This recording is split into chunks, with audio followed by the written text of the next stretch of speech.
Explorer les émotions que sont la pensée, la mémoire ou encore le désir, c'est le défi d'une grande exposition qui s'ouvre à la Cité des Sciences de la Villette près de Paris. Grâce à elle, nous pourrons tous apprendre à connaître ce grand inconnu qui nous gouverne, le cerveau. Le reportage est signé Patrick Esther et Luc Edrich. Vous avez eu peur? Effectivement, on a eu peur. Mais que se passe-t-il exactement lorsque nous avons peur? Le cerveau déclenche toute une invraisemblable série de réactions chimiques. Ceci est l'une des nombreuses scènes de l'exposition interactive consacrée au cerveau intime. Depuis 150 ans, les chercheurs cherchent. Ils ont déjà trouvé beaucoup de choses. Grâce aux nouvelles techniques d'imagerie médicale, ils réussissent même à voir fonctionner le cerveau en direct.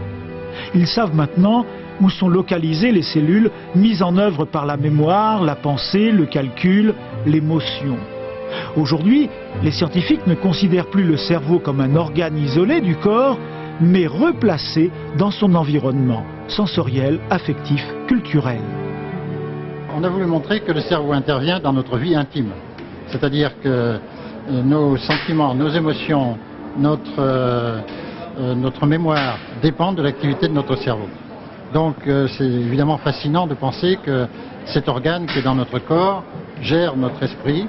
Et donc ce qu'on peut penser, c'est que connaître le cerveau, c'est se connaître soi-même. Joie ou tristesse, plaisir ou douleur, folie ou génie, le cerveau règne sur tout.